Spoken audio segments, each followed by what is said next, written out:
하나님 아버지, 주의 이름을 찬양합니다. 주의 이름으로 모여있는 저희들 이 시간 또한 주의 이름으로 저희가 기도하게 하시며 또 주의 이름으로 세상에 대하여 선포하게 하여 주시옵소서. 아버지, 하나님께서 살아계시며 하나님께서 이 시간도 전능하신 당신의 능력으로 역사하고 계심을 저희가 확신하는 가운데 아버지여 담대하게 기도하며 또 이 기도로 세상 많은 것들을 섬길 수 있도록 도와주시옵소서.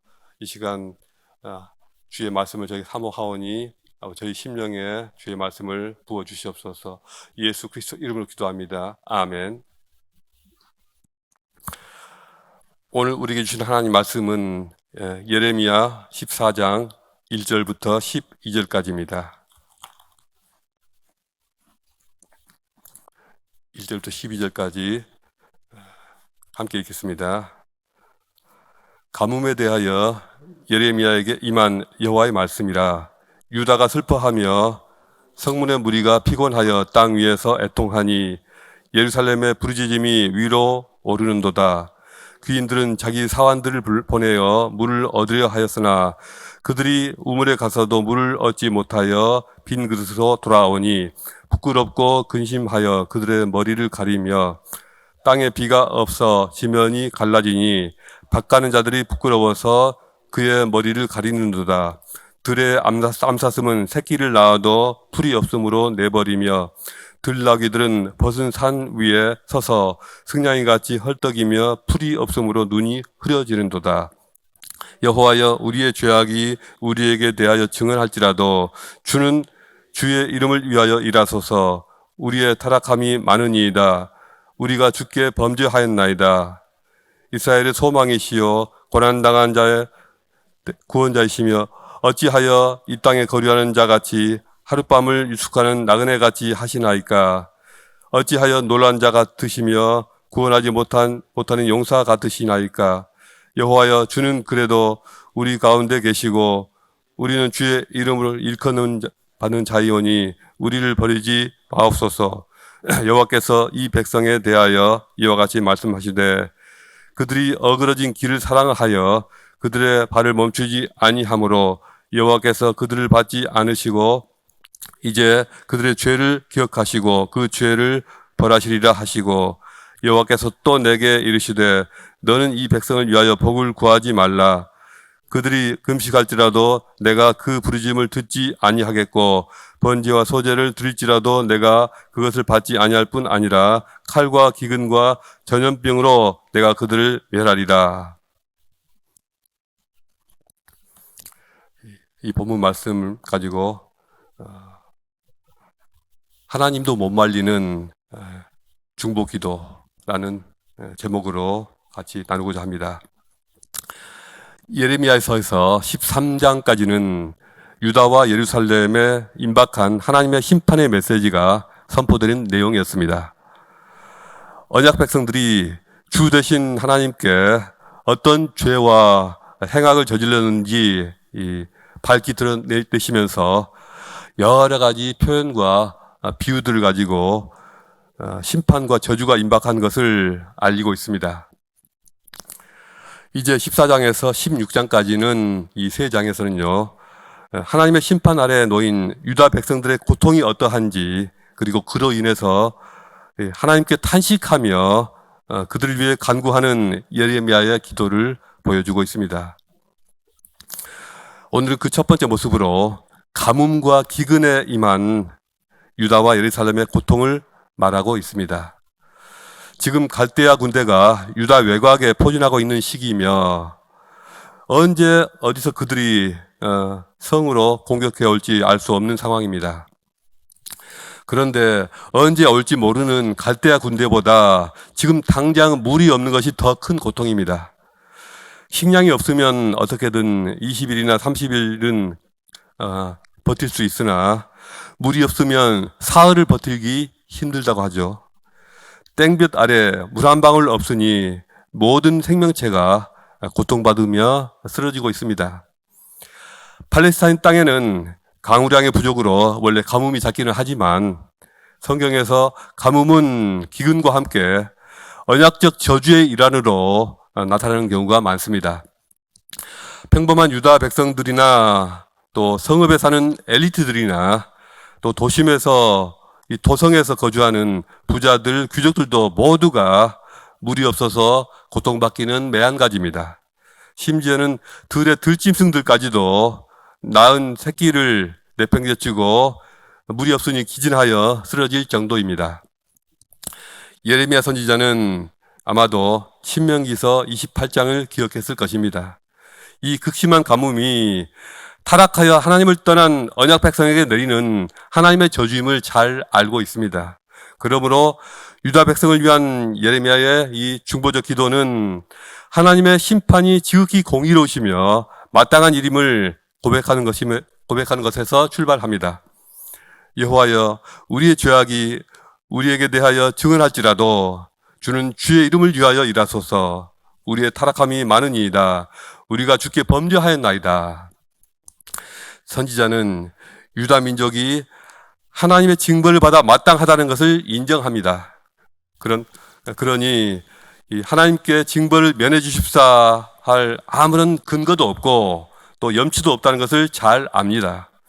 그러므로 다른 이유에서가 아니라 다만 주의 이름을 위하여 일해 주시기를 간구합니다. 다윗이 하나님을 향해서 자기 이름을 위하여, 즉 주님 당신의 이름을 위하여 의의 길로 인도해 주십사라고 고백했던 것처럼 유다 백성들의 삶이 비록 망가지고 처참하지만 의롭고 자비로우신 하나님께서 하나님의 이름에 걸맞게 자기 백성들을 살 길을 열어주도록 이렇게 선지자는 간구하고 있는 것입니다. 예레미야 선지자의 간곡한 기도에도 불구하고 하나님께서는 그들의 죄를 기억하시고 징벌하시겠다며 이렇게 말씀하셨습니다. 11절 12절에서 여호와께서 또 내게 이르시되 너는 이 백성을 위하여 복을 구하지 말라.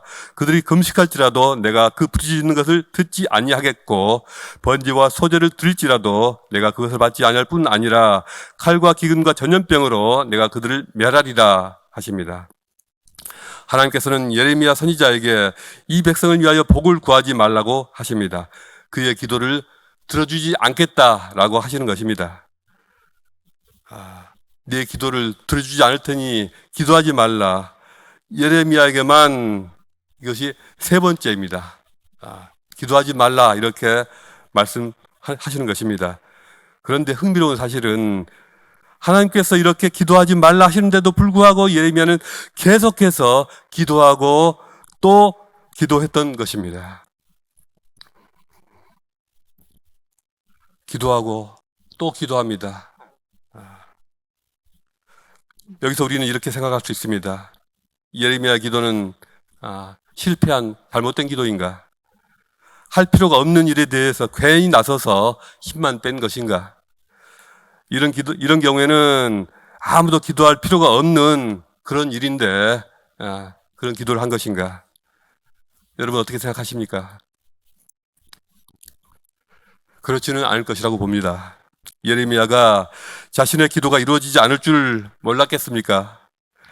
자기 기도가 이루어질 줄로 오해했을 것 같습니까? 왜 그라고 몰랐겠습니까? 이미 알고 있었겠죠. 그럼에도 불구하고 그는 하나님께서 금지하시는데도 불구하고 또 기도하고 또 기도한 것입니다. 체념하지 않습니다. 포기하지도 않습니다. 정말 하나님이 못 말리는 분이 아닐 수가 없습니다. 비록 자신의 눈으로 그 결과를 보지 못할지라도 자신의 평생에 기도가 이루어지는 것을 못 볼지라도 자신의 눈이 땅에 떨어져서 언젠가는 생명의 복된 소식으로 표현할 것을 바라보며 기도하지 않았을까 싶습니다. 자신의 애절한 기도가 땅에 뿌려져서 언젠가는 후손들의 영혼 속에서 싹트리라는 것을 기도하지 않았을까 생각됩니다. 그렇습니다. 우리는 기도하는 데 있어서 될 것 같은 일만 골라서 기도하지는 않는가 싶습니다. 가망 없어 보이는 일은 기도할 생각조차 못하는 것은 아닙니까? 혹은 조금 기도해 보다가 싹수가 없어 보이거나 에이 내가 무슨 이런 기도를 해 에이, 안 되겠다, 이렇게 중도에 포기하지는 않습니까? 우리는 기도함에 있어서 가능성 있어 보이는 일을 위해서 기도하기보다는 꼭 해야만 하는 기도, 하나님이 원하시는 기도를 해야 할 것입니다. 되고 안 되고는 하나님이 주관하실 일입니다. 기도의 결과는 하나님께 맡기면 됩니다. 결과에 관계없이 우리는 우리가 기도해야 할 마땅한 일을 위해 기도해야 합니다. 예레미야가 자기 동포를 위해서 간구하는 이 기도는 중보 기도라고도 할 수 있고 혹은 도고 기도라고도 할 수 있습니다. 다임 목사님께서 이미 말씀하셨던 것처럼 그래서 잘 아시겠지만 특히 신약 성경에서는 중보 기도 또는 중보자라는 용어는 메디에이션, 메디에이터라는 이 용어는요, 하나님도 한 분이시오, 하나님과 사람 사이의 중보자도 한 분이시니 곧 예수 그리스도를 표현한 경우에만 사용해야 합니다. 그러므로 신학적인 의미에서 중보 기도는 오직 하나님 보좌 우편에서 우리를 위해 간구하시는 그리스도만이 하시는 것입니다. 반면에 우리가 다른 사람을 위하여 기도하는 일은 영어로 인터세션인데요. 헬라어 성경에는 분명히 구별되어 있습니다. 이것은 중보 기도가 아니라 도고 기도라고 번역되어 있습니다. 중보 기도는 하나님의 진노와 심판으로부터 그 사람을 구원해내는 그러한 메시아적 사역과 관련되고 그 외에 다른 사람을 위한 일반적인 기도는 도고 기도인 것입니다. 그것이 더 정확한 표현일 것입니다. 주님의 중보 기도와 우리의 도고 기도는 기도의 범위와 역할에 차이가 있습니다. 그러나 기도의 원리는 똑같습니다. 우리가 그리스도께서 행하신 중보의 사역을 대신할 수 없고 그분의 중보 기도를 우리가 감당할 수는 없으나 아버지 하나님께 기도하시는 방식과 원리는 주님의 기도를 따라서 배울 수 있고 또 배워야 하고 따라서 해야 합니다. 한국의 여러 교단에서 중보 기도라는 표현을 금지하는 결정이 내려진 적이 있습니다. 그러나 구약에서 몇몇 특별한 인물들은 하나님의 특별하신 허락하에 중보자적 위치에서 기도하는 것을 볼 수 있습니다. 즉, 한 민족의 생사와 구원을 놓고 하나님과 단판을 짓는 것처럼 기도하는 경우가 있었습니다. 구약시대 예수 그리스도의 중보적 사역을 미리 예표하고 선취한 위대한 종들이 계셨습니다. 가장 먼저 중보적 기도에 본을 보인 인물이 누구일까요? 성경에서 이런 도고 기도가 되었던 중보 기도가 되었던 가장 먼저 이런 기도를 하신 그러한 기록이 누구일까요? 바로 믿음의 조상 아브라함입니다. 창세기 18장에서 심판에 직면한 소돔과 고모라를 위해서 또 그 안에 함께 있는 조카 롯을 위해서 하나님께 중보적 기도를 시작합니다. 이때 아브라함이 중보적 기도를 하는 근거는 이것이었습니다. 세상을 심판하시는 이가 정의를 행하실 것이 아니니까 그 백성의 행실을 근거로 살려달라고 기도한 것도 아니고 그들을 죽이기에는 불쌍하지 않느냐는 감정에 호소하는 기도도 아니고요. 하나님의 정의와 공의, 하나님의 성품을 근거로 간절히 기도하고 있습니다. 이로 볼 때 우리가 올바른 기도요, 또 능력 있는 기도를 하기 위해서도 그렇고 무엇보다도 특히 다른 사람을 위한 기도를 잘 하기 위해서는 하나님을 깊이 아는 지식이 매우 중요합니다. 우리는 하나님을 아는 만큼 기도할 수 있습니다. 기도하지 않는 것은 하나님을 알지 못하기 때문입니다. 거꾸로 생각하면 우리가 하나님을 많이 알면 알수록 많이 아는 그 하나님 지식을 가지고 더 많이 기도해야 할 책임이 부여됩니다. 하나님을 아는 사람들은 많은 기도의 책임을 부여받은 자들입니다. 예레미야가 다른 유다 백성들이나 종교 지도자들과 다른 점은 무엇일까요? 오직 그가 하나님을 제대로 알고 있는 것이고요. 그러므로 그만이 자신의 동포를 위해서 중보적 기도를 할 수 있고 또 해야만 한다는 사실입니다. 구약에서 중보적 기도를 했던 또 다른 대표적인 인물들이 누가 있을까요? 생각나는 분들이 있습니까? 예, 그렇습니다. 하나님의 종 모세가 자기 백성들 위하여 수시로 간구하였습니다. 그분은 이렇게 기도합니다. 주의 맹렬한 노를 그치시고 뜻을 돌이키사 주의 백성들에게 이 화를 내리지 마옵소서. 주의 종 아브라함과 이삭과 이스라엘을 기억하소서. 주께서 그들을 위하여 주를 가리켜 맹세하여 이르기를 내가 너희의 자손을 하늘의 별처럼 많게 하고 나의 허락한 이 온 땅을 너희 자손에게 주어 영원한 기업이 되게 하리라 하셨나이다. 이렇게 기도하였습니다. 놀랍게도 하나님께서는 그의 기도를 들으시고 그 뜻을 돌이키사 말씀하신 화를 그 백성에게 내리지 않으셨습니다. 이스라엘 백성의 지도자 사무엘도 자기 백성들을 위하여 끊임없이 기도하였습니다.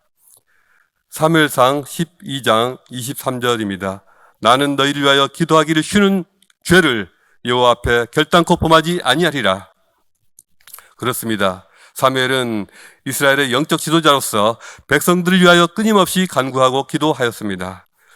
얼마나 이스라엘 민족을 자신보다도 자기 또 가족보다도 더 중요하게 여기고 그들을 위하여 기도하고 또 섬겼는지 상대적으로는 가족을 돌보지 않지 않았는가, 자식 교육에는 소홀하지 않았는가, 그래서 문제가 되지 않았는가 싶을 정도입니다.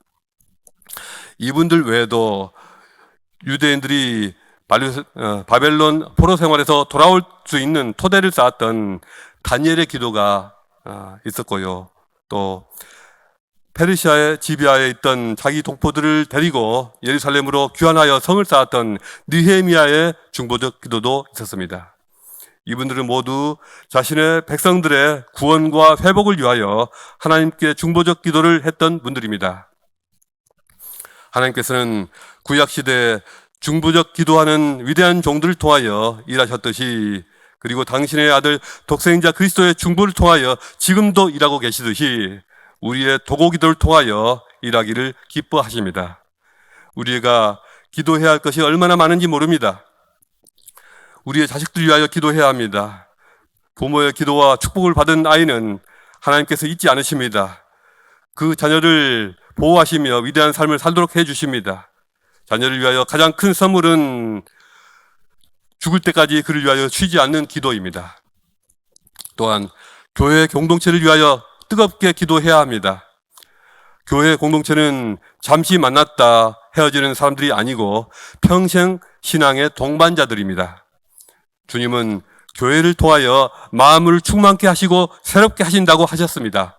그러므로 우리가 교회를 위하여 기도할 때 주님의 충만케 하시고 새롭게 하시는 그 사역에 동참하는 영광을 누리게 되는 것입니다.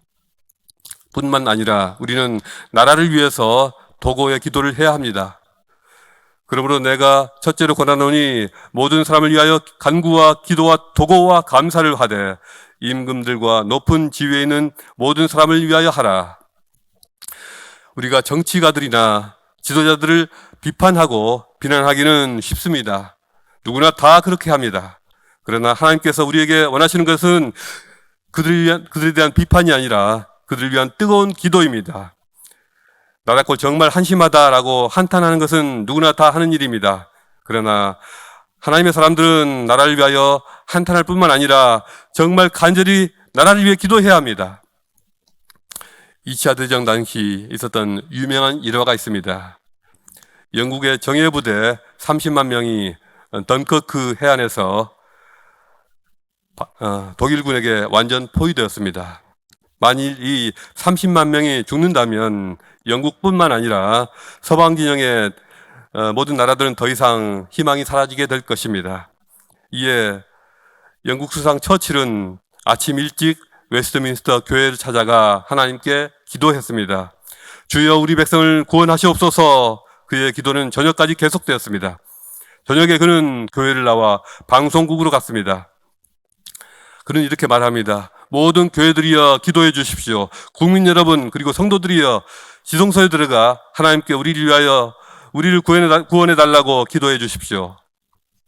그리하여 어린이로부터 시작하여 노인들까지 심지어 안 믿는 사람들까지도 교회를 찾아갔습니다. 밤새워 부르짖어 기도했습니다.